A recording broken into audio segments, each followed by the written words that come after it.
बिस्मिल्लाहिर्रहमानिर्रहीम। Welcome to Z law academy. आज हम क्वेश्चन नंबर 4 करेंगे। ठीक है, ये पंजाब यूनिवर्सिटी, जैसे कि आपको पता है, हमने पास्ट पेपर स्टार्ट किया हुआ है इस्लामिक लॉ का।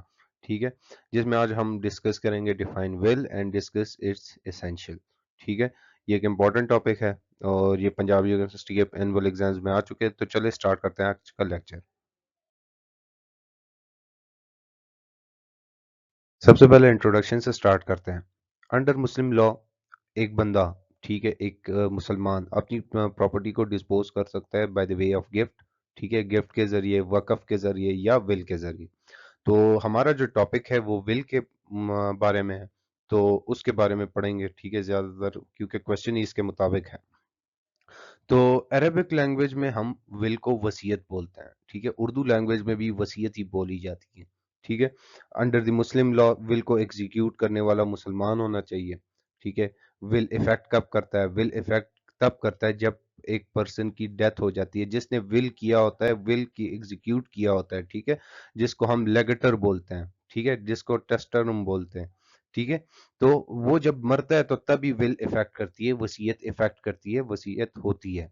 ठीक है, तो विल का बेसिकली मतलब क्या है? विल इज एन इंस्ट्रूमेंट, ये एक इंस्ट्रूमेंट है। ठीक है, जो एक बंदे को, एक पर्सन को एनेबल करती है, उसको इजाजत देती है किस्म के कि वो अपनी प्रॉपर्टी, उसकी जो अपनी प्रॉपर्टी है वो किसी और को दे, उसकी डिजायर के मुताबिक, after the death of that person. ठीक है, इसके बाद अगर हम बात करें विल के कॉन्सेप्ट के बारे में, अंडर द मुस्लिम लॉ, ठीक है, इसके कॉन्सेप्ट के बारे में अगर बात करें तो मुस्लिम लॉ के अंडर ये एक स्ट्रिक्ट रूल के अंडर गवर्न करता है। ठीक है, उसकी वैलिडिटी ऑफ द विल। ठीक है, अकॉर्डिंगली ये जो स्टेट्स हैं, it stated that Muslim can make a will, कि कोई भी मुसलमान विल कर सकता है in favour of any person, किसी पर्सन की फेवर में भी। ठीक है, मगर उसमें एक शर्त आ जाती है कि वो वन थर्ड प्रॉपर्टी ही सिर्फ, जो टोटल प्रॉपर्टी में वन थर्ड प्रॉपर्टी ही वो सिर्फ विल कर सकता है।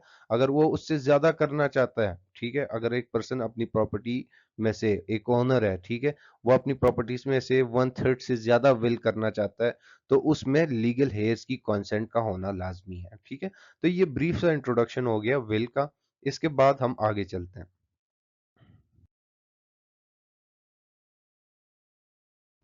नेक्स्ट हमारे पास ये मीनिंग और डेफिनेशन पे आ जाते हैं। ठीक है, विल का अगर सिंपल वर्ड्स में अगर इसकी हम मीनिंग पढ़े तो will is the declaration of transfer of property. ठीक है, ये डिक्लेरेशन है, ऐलान है कि ट्रांसफर ऑफ प्रॉपर्टी का। ठीक है, जो इफेक्ट कब करेगी? After the death of that person. ठीक है, जो ऐलान करता है उसकी डेथ के बाद ही ये इफेक्ट करता है। ठीक है, डेफिनेशन ऑफ विल, तो section 2H of succession act 1925 के मुताबिक विल जो है वो legal declaration of the intention है। ठीक है, जो इंटेंशन की लीगल डिक्लेरेशन हो जाती है, वो लीगली डिक्लेयर कर देता है कि वो एक बंदा अपनी प्रॉपर्टी अपने डिजायर के मुताबिक, अपने ख्वाहिश के मुताबिक किसी को दे रहा है या उसके नाम पर ट्रांसफर कर रहा है। वो इफेक्ट तब करेगी after the effect of that particular person death. ठीक है, उस पर्टिकुलर पर्सन की डेथ के बाद ही वो इफेक्ट करेगी। ठीक है, ये section 2H of the succession act में इसकी डेफिनेशन है 1925 में, उसमें इसकी डेफिनेशन लिखी हुई है। ठीक है, अगर रेलिवेंट प्रोविजन अगर हम देखें तो जो हमारे पास सेक्शन 59 टू 179 है सक्सेशन एक्ट 1925 में, ये सारे सेक्शन विल के टॉपिक से डील करते हैं। ठीक है, नेक्स्ट हमारे पास आ जाता है पार्टीज इन विल।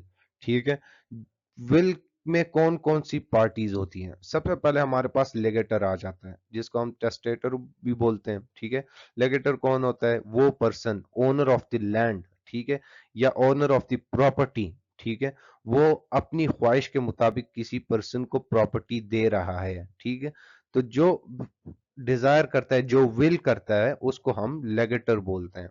ठीक है, लेगेटी कौन होता है? लेगेटी वो पर्सन होता है जिसके नाम पे जो विल होता है वो एग्जीक्यूट हुआ होता है, तो उसको हम लेगेटी बोलते हैं। ठीक है, इसके बाद हम आगे चलते हैं।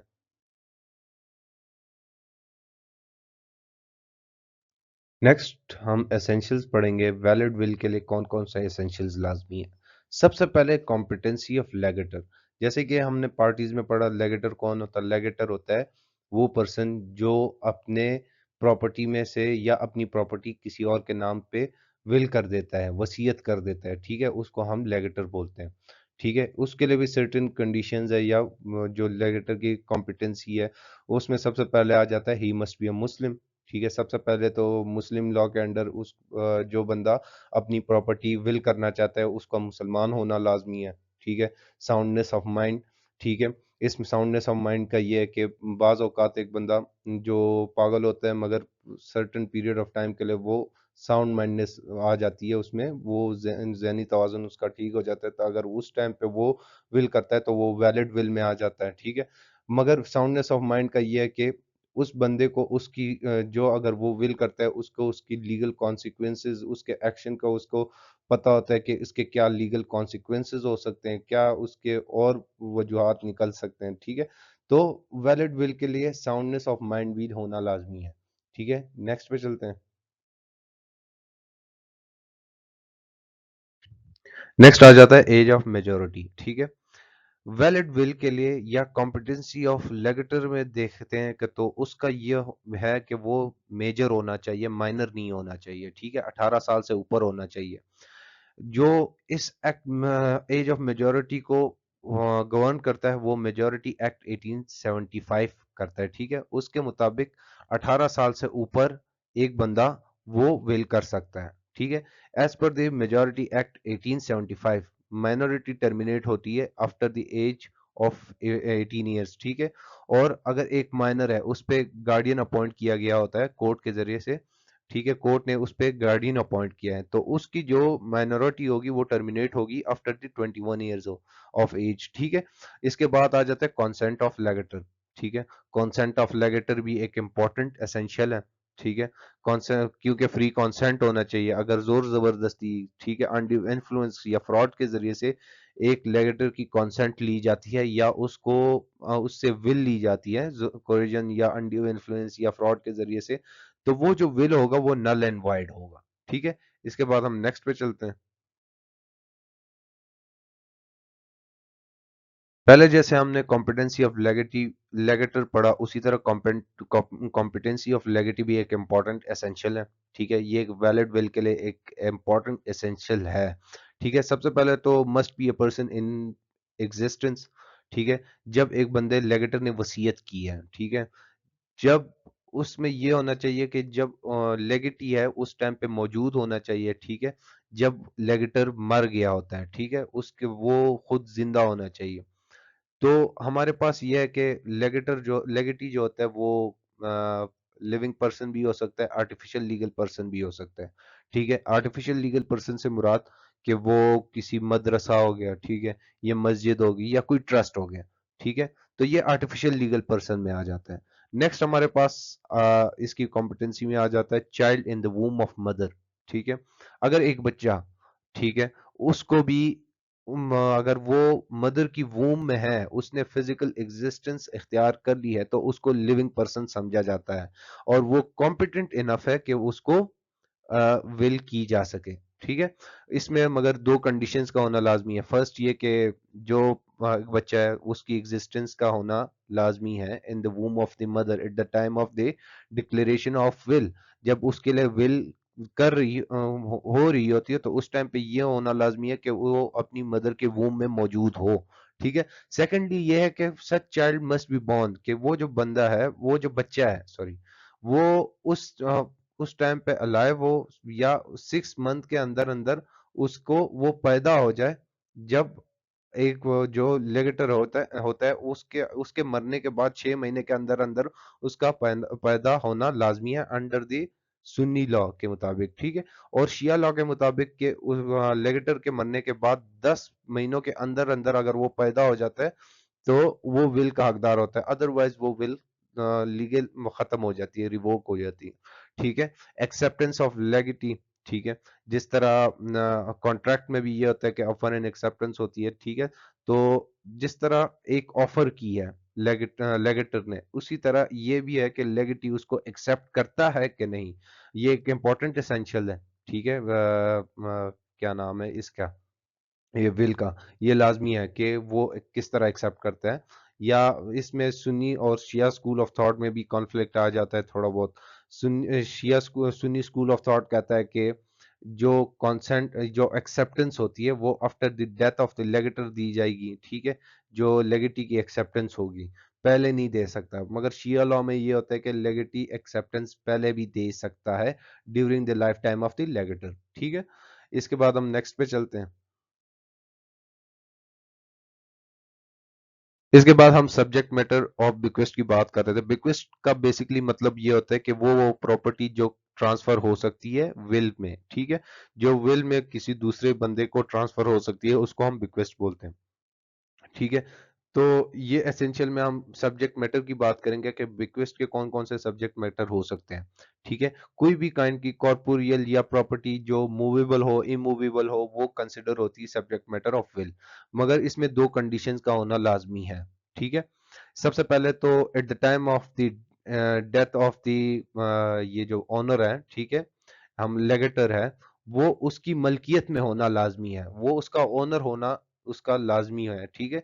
दूसरी उसकी शर्त यह है कि वो प्रॉपर्टी ट्रांसफरेबल होनी चाहिए, ठीक है, वो एक बंदे से दूसरे बंदे में ट्रांसफर हो सकती हो, तभी वो सब्जेक्ट मैटर ऑफ बिक्वेस्ट बन सकता है।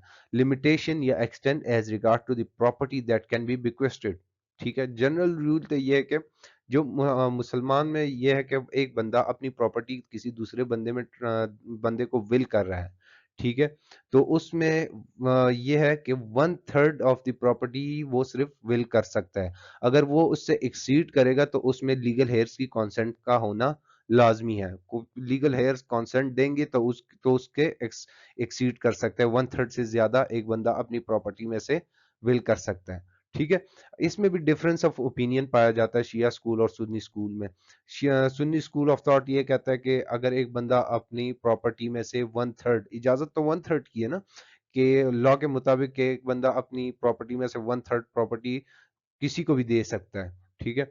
Sunni Sunni school of thought कहता है कि ए वन थर्ड प्रॉपर्टी जो है वो एक पर्सन, ठीक है, लेगेटर, वो किसी स्ट्रेंजर या रिलेटिव को other than his legal hairs, तो उसमें लीगल हेयर्स की कंसेंट का होना लाजमी नहीं है।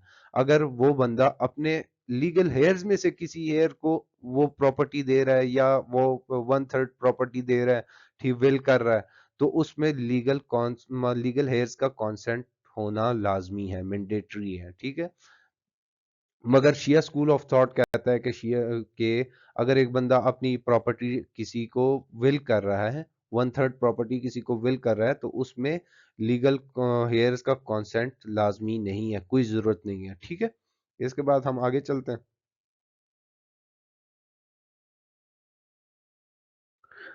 ठीक है, इसके बाद रिवोकेशन ऑफ विल, के विल रिवोक किस तरह होता है, ठीक है। सबसे पहले तो ये पता होना चाहिए कि आपको कि विल किसी भी टाइम रिवोक हो सकता है during the life time of the legator. अगर ओनर है, ठीक है, एक बंदा जो जिसने विल की होती है वो किसी भी टाइम अपने विल को रिवोक कर सकता है, खत्म कर सकता है। वो एक्सप्रेस रिवोकेशन भी हो सकती है, इम्प्लाइड रिवोकेशन भी होती है, ठीक है। एक्सप्रेस रिवोकेशन में ओरल या रिटर्न आ जाता है, ठीक है। एक बंदा अपनी प्रॉपर्टी में ये कहता है कि मैं अपना एक उसने सबसे पहले एक बंदे को प्रॉपर्टी विल कर दिया, ठीक है, with the passage of time वो अपने उस जो इरादा था उसने जो विल की होती है वो किसी और के नाम पे वो प्रॉपर्टी विल कर देता है, और उस बंदे को कहता है कि बस मैंने अभी तुम्हें विल नहीं करनी, ओरली बोल देता है, तो वो रिवोक हो जाता है ऑटोमेटिकली, ठीक है। एम्प्लॉयड विल में ये आ जाता है कि वो अगर उस पे कोई बताता नहीं है मगर उस प्रॉपर्टी वो घर बना देता है, ठीक है, कोई और चीज उसकी शक्ल चेंज कर देता है, नेचर चेंज कर देता है, अल्टर कर देता है, ठीक है, तो सब्जेक्ट मैटर ही चेंज हो जाता है, तो वो ऑटोमेटिकली इम्प्लाइडली रिवोक हो जाता है, ठीक है। इसके साथ ही मेरा लेक्चर खत्म होता है। मेरे चैनल को सब्सक्राइब करें, बेल आइकन को प्रेस करें, और अगर उम्मीद है आपको समझ आ गई होगी। शब्बा खैर एंड अल्लाह हाफिज।